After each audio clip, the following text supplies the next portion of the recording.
Hello friends, मैं राहुल कुमार जो postal assistant work कर रहा हूं। आज के इस वीडियो में हम लोग बात करेंगे कि जब आप डिवीज़न एलोकेशन का फॉर्म फिल कर देंगे, कंप्लीट कर देंगे, तो उसके बाद नेक्स्ट प्रोसेस क्या होने वाला है। क्योंकि बहुत ऐसे लोग हैं जिनका बार बार कॉल आ रहा है, मैसेज आ रहा है कि भैया बताओ कि नेक्स्ट प्रोसेस क्या होने वाला है। तो अभी फ़िलहाल ये हेमंत बघेल है, मुंबई जीपीओ में, फ़िलहाल एमपी से हैं। मुंबई जीपीओ इनको मिला हुआ है, 10 दिन पहले ये ज्वाइन किए हैं, ठीक है। तो अभी इनका ही इन हाउस ट्रेनिंग चल रहा है। तो ये बताएंगे कि जब आप डिवीज़न एलोकेशन का फॉर्म फिल कर देते हैं तो उसके बाद नेक्स्ट क्या क्या प्रोसेस है, तो इनसे जानते हैं। और फिर हम लोग बात करेंगे, और भी बहुत सारा इशू है क्योंकि बहुत लोग मैसेज या कॉल करके बार बार पूछ रहे, तो सोचे आपको भी बता दें। तो बात करते हैं हम लोग। नमस्कार सर। सर जैसा कि सर डिवीजन एलोकेशन की आप बात कर रहे थे, तो डिवीजन एलोकेशन के लगभग कुछ दिन बाद एक आध हफ्ते के बाद उसके बाद मुझे मेल आया डिवीजन एलोकेशन के लिए कि आपको कौन सा कैडर या कौन सा वो मिला है, मुंबई जीपीओ। तो उसके लिए मुझे मेल के थ्रू ये पता चला कि आपको मुंबई जीपीओ मिला है और पीएपीओ मिला है और मुंबई जीपीओ मिला है। तो क्या एक साथ ही आपको कैडर और डिवीज़न एलोकेशन के बारे में पता चला? क्या जो मेल आया था उसमें डिवीज़न कौन से अलॉट हुआ वो भी लिखा था और कैडर भी लिखा था क्या? दोनों चीज़ सर, दोनों चीज़ उसी में लिख के दे दिया था उन्होंने कि मुंबई जीपीओ और पीएपीओ में आपको मिला है। ओके। तो देखिए, आप लोग को क्या होगा कि जैसे ही डिवीज़न एलोकेशन का कंप्लीट हो जाएगा, फिर आपको एक से मतलब सब 7 से 8 दिन के अंदर आपको मेल आएगा। मेल आप चेक करते रहना, ठीक है। फिर उसके बाद जब आपको पता चल गया कि आपको मुंबई जीपीओ डिवीज़न मिला है और पोस्टल असिस्टेंट में सिलेक्शन हुआ है, तो डीवी का कॉल लेटर कितने दिन बाद आया? सर लगभग एक हफ्ते का टाइम था, एक हफ्ते के टाइम में मतलब मुझे मिला गया था डीवी कॉल लेटर के लिए। अच्छा, डीवी के लिए भी, कॉल लेटर के लिए भी आपको मेल आ गया, ठीक। तो आप फिर कितने दिन के बाद यहाँ आए? मैं जैसे ही कॉल लेटर के लगभग 6-7-8 दिन के लगभग में मैं यहाँ आ गया था डीवी कराने। हाँ, तो डीवी कराने में क्या कोई प्रॉब्लम हुआ या मेडिकल में कोई प्रॉब्लम हुआ कि मतलब ऐसा लगा आपको कि हाँ आप छट जाएंगे, या फिर वैसा कुछ लगा? मतलब होता है ना कि फर्स्ट टाइम घर से दूर जा रहे हैं, तो कुछ अजीब लगा क्या? नहीं सर, अजीब तो ऐसा कुछ नहीं लगा। हाँ, थोड़ा बहुत डर तो बना रहता है, ये तो है, डर तो रहता है, सभी को रहता है। और मुझे भी थोड़ा बहुत डर तो मुझे भी था, लेकिन मेडिकल जब मैंने यहाँ के डीवी कराया, हाँ। डीवी कराने के बाद यहाँ से उन्होंने मेडिकल के लिए मुझे दे दिया तुरंत ही उसी दिन, हाँ। सेम डे पे मुझे उसके लिए मेडिकल के लिए दे दिया। और मेडिकल के लिए जे हॉस्पिटल के लिए मुझे बोल दिया गया। वहाँ जाके मैंने फिर उसके बाद मेडिकल का प्रोसेस किया पूरा। मेडिकल कैसा रहा? मतलब मेडिकल के बारे में कुछ बताएं, क्या क्या हुआ मेडिकल में, क्योंकि बहुत लोग जानना चाहते हैं। क्योंकि बहुत लोगों ऐसे हैं जिनका आई साइट थोड़ा कमज़ोर है, या फिर बहुत कुछ है, जैसे बहुत लोग ऐसा जानना चाहते हैं कि क्या न्यूड भी चेकअप होता है क्या, या फिर और भी बहुत कुछ है। तो आप थोड़ा बहुत बताइए कि क्या मेडिकल में क्या हुआ, तो सबको आसान रहेगा। सर सारा मेडिकल का जो प्रोसेस है बहुत सिंपल है। ये सिर्फ हम डरते हैं, ये डर बना रहता है। बाकी ना तो आपका न्यूट ना ना आपका आई साइट कोई कुछ चेक नहीं होता। हाँ, आप ये है कि मेरे हिसाब से चश्मा लगा के नहीं जाए तो ज़्यादा अच्छा है, क्योंकि वो जिस कंडीशन में आपको देखते हैं उस कंडीशन में आपका चेकअप करते हैं। हाँ। जैसे मैंने चश्मा, जैसे अभी मुझे लगा हुआ है, लेकिन मैं वहाँ उस टाइम नहीं लगाया था। जब मैं जो सुप्रिटेंडेंट के पास गया था वहाँ पे, हाँ। मैंने चश्मा नहीं लगाया हुआ था। तो उन्होंने जो जो नॉर्मल जो जाँचें थी वो उन्होंने लिख दी थी वहाँ से। यूरिन टेस्ट, ब्लड टेस्ट, आपके जो टेस्ट जो होते हैं नॉर्मली जो टेस्ट होते हैं वो सारे होते हैं। ईसीजी, आपका एक्सरे। चेस्ट है, एक्सरे, चेस्ट एक्सरे। बाकी आई आई टेस्ट के लिए ऐसा उन्होंने कुछ नहीं लिखा था। ओके, मतलब पाइल्स वाइल्स भी चेक किया या ऐसा कुछ? कुछ कुछ नहीं सर, कुछ सब सिंपल था, नॉर्मल था सब, सारी चीज़। कोई घबराने की कोई ज़रूरत नहीं है उसमें। उसके बाद आपको एक सर्टिफिकेट दिया गया फिट का। हाँ, तो कम से कम 2 दिन का प्रोसेस ये रहा, 2 से 3 दिन उसमें लग गए थे। हालांकि टाइम तो लगता है डीवी में, उसमें टाइम लग जाता है। मेडिकल में, डीवी में इतना टाइम नहीं लगा जितना मेडिकल में मुझे टाइम लग गया। 2 से 3 दिन का समय लग, क्योंकि जो रिपोर्ट होती है वो आने में भी टाइम लग जाता है। कम से कम एक दो दिन तो लग जाते हैं उसमें। तो उसके बाद क्या हुआ, रिपोर्ट आ गया तो फिर आपको फिट सर्टिफिकेट दिया? हाँ, फिटनेस सर्टिफिकेट दिया, सुप्रिटेंडेंट ने सील और सिग्नेचर करे। वहाँ से सिग्नेचर जो करा के मैंने, मतलब वाई हैंड दे देते हैं वो, तो वाई हैंड मैंने ले जाकर और जीपीओ में जाकर जमा कर दिया था। तो फिर वो जमा करने के कितने दिन बाद आपको ज्वाइनिंग में लेटर इशू हुआ ऑफिस से? सर उसका कम से कम एक हफ्ते का टाइम तो लगेगा, कम से कम एक हफ्ते का टाइम लगेगा उसमें, ये प्रोसेस रहेगा उसमें। और फिर जैसे आपको ज्वाइनिंग लेटर इशू हो गया, तो आप कितने दिन में, मान लो बहुत लोग ऐसा बोल रहा है कि भाई मान लो हमको शिफ्टिंग के लिए थोड़ा वक्त चाहिए, तो ऐसा ऑफिस की तरफ से प्रेशर नहीं रहता है ना कि ज्वाइनिंग लेटर मिल गया तो आपको एकदम आओ तुरंत ज्वाइन करो, क्या रहता है? ऐसा कुछ भी नहीं बोला गया उसमें। आप कितना दिन लेट किए वो भी बताइएगा। मैंने तो सर ये मान लीजिए 5-6 रोज के अंदर 5-6 दिन लग गए थे मुझे ज्वाइन करने में। हाँ, 5-6 दिन बाद मैंने ज्वाइन कर लिया था, मतलब ज्वाइनिंग लेटर आने के बाद में। तो बाकी उसमें टाइम का ऐसा कोई टाइम पीरियड नहीं दिया गया था कि आपको इस टाइम के अंदर, इतने दिन के अंदर अंदर आकर करना है, क्योंकि इसमें ऐसा कोई वो नहीं है। हाँ, आप एक्सटेंशन लेना चाहो तो ले सकते हैं, उसमें कोई दिक्कत नहीं है। ओके। तो यही सब था। और फिर एक बात जो अभी सब लोगों में ऐसा चल रहा है कि सबका कहना है क्या कि अब अच्छा है जो क्वेश्चन है कि मुंबई जीपीओ कैसा लगा मतलब। सर जीपीयू बहुत अच्छा है। ज़्यादा वर्क भी यहाँ पे नहीं सर, आप भी देख रहे हैं, आप भी यहीं वर्क कर रहे हैं, ना ज़्यादा कोई वर्क है, ना कोई कोई झंझट वाला कोई काम नहीं है। मैं तो ये कहता हूँ कि जीपीयू सबसे बेस्ट है। जीपीयू में आप आएँ, बहुत अच्छा है, कोई दिक्कत नहीं है यहाँ पे। वन नॉर्मल पोस्ट ऑफिस से बहुत अच्छा है। और बहुत लोग ऐसा बोल रहे हैं, आपका तो हो गया बहुत दिन मतलब कुछ दिन रहना, बहुत लोग ऐसा बोल रहे हैं कि यहाँ जो है मंथली एक्सपेंसेस मतलब मंथली खर्च 40,000 रुपया जाता है या ऐसा वैसा। सर ये सब अफवाहें हैं, मैंने भी ऐसे ही सुना था। मैं आपको सही सच्चाई बताऊं तो मैंने भी ऐसे ही सुना था, लेकिन ऐसा कुछ भी नहीं है। आप थोड़े से दूर यहाँ से, हाँ जीपीओ का जो वहाँ का जो इलाका है वहाँ यदि आप रहेंगे तो थोड़ा सा एक्सपेंसिव पड़ जाएगा, लेकिन आप थोड़ा बहुत सफ़र कर सकते हैं, 10-15 मिनट का सफ़र कर सकते हैं। तो नॉर्मल खर्चे में जो हमारा होता है 5-6-7 हज़ार रुपये में रूम वूम, जैसे शेयरिंग में रूम ले सकते हैं हम, और सब नॉर्मल खर्चे हैं, कोई दिक्कत नहीं है इतनी। जैसे बहुत लोग ऐसा ग्रुप में बोल भी रहा है कि यार मतलब मुंबई जीपीओ में होगा तो वहाँ नौकरी नहीं कर पाओगे, मतलब बहुत एक्सपेंसेस है। और फिर क्या कहता है कि आपको घर से पैसा मंगवाना पड़ जाएगा, तो आपको भी मंगवाना पड़ रहा है क्या घर अरे से। नहीं सर, ऐसी तो कोई आवश्यकता अभी लगी नहीं अभी, तो ये मानिए, क्योंकि ये सब अफवाहें हैं सर। मैं तो ये कहता हूँ, मुझे जो ट्रेनों के बारे में बताया गया था, जो लोकल जो ट्रेन है बहुत भीड़ रहता है, जाने आने में बड़ी समस्या होती है, बहुत दिक्कत होती है, ये सब डराने के सिर्फ वो हैं। इनसे हमें डरने की कोई ज़रूरत नहीं है। आपका जो पेमेंट मिलेगी, बल 15,000 रुपये में लगभग, मैं बता रहा हूँ सर, 15,000 रुपये में आपका सारा खर्च हो जाएगा, जितना भी है, रूम का किराया भी, आप सारी चीज़ मिला के, ज़्यादा से ज़्यादा बता रहा हूँ, 15,000 रुपये में आपका पूरा खर्च मेंटेन हो जाएगा। जैसे बहुत लोग ऐसे बोल रहे ट्रेन के बारे में, आप भी याद दिलाए कि ट्रेन में बहुत भीड़ है, तो हम लोग जहाँ रह रहे हैं वहाँ पे कितना भीड़ है। सर कोई इतनी ज़्यादा उसका कोई इशू नहीं है, आप जाने आने में कोई दिक्कत नहीं होती। आपको बाकायदा 15 मिनट का रास्ता है, यहाँ से 15 मिनट आप आसानी से चले जाते हैं। सीट भी मिल जाता है, कभी कभी कभी कभी खड़े होकर भी जाना पड़ता है, तो 15 मिनट में क्या फ़र्क पड़ता है, कोई दिक्कत नहीं। तो यही है, देखो हाल फिलहाल में ये ज्वाइन किए, ये भी बता रहे हैं कि कोई ऐसा ग्रुप ज्वाइन किए थे जिसमें कि ये सब बार बार बोला जा रहा था कि ऐसा है वैसा है, बहुत भीड़ है, नहीं रह पाओगे, तो उससे आप लोग बच के रहे क्या। हाँ? बिल्कुल सर, ऐसी जी। अफवाहों से बच के आपको रहना पड़ेगा।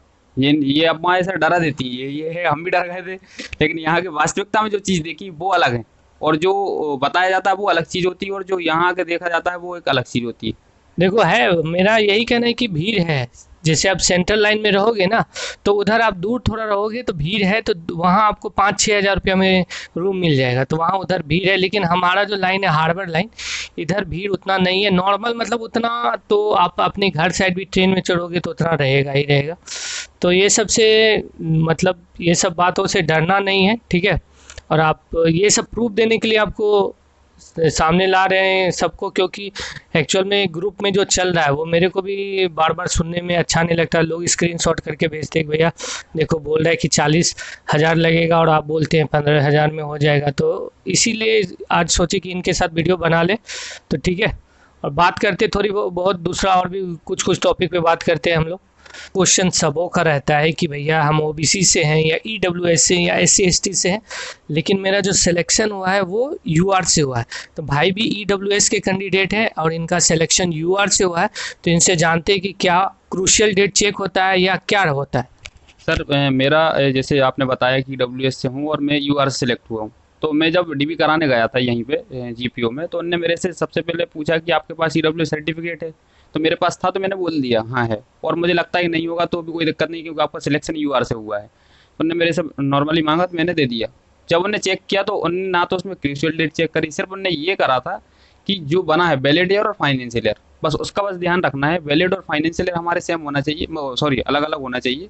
जैसे वैलिड ईयर मान लीजिए अभी 2022-23 का है, तो फाइनेंशियल ईयर उसके एक साल पीछे का चलता है, 21-22, तो 21-22 फाइनेंशियल ईयर रहेगा। क्यों, कोई भी सर्टिफिकेट जो बनता है वो हमारी पिछली इनकम के हिसाब से बनता है, तो वैलिड ईयर जो रहेगा वो अभी का रहेगा, और फाइनेंशियल ईयर इसके एक साल पहले का रहेगा। बस इतना चेक करते हैं, बाकी क्रूशियल डेट आपका कब बना कब नहीं बना ये कोई चेक उन्होंने नहीं करा, ना उन्होंने उसकी तरफ ध्यान तक नहीं दिया उन्होंने। ओके चलो, ये भी आप लोगों का डाउट क्लियर हो गया, क्योंकि ग्रुप है जो डरा रहा है, तो जो डरा रहा है इसलिए हम वीडियो बना रहे हैं।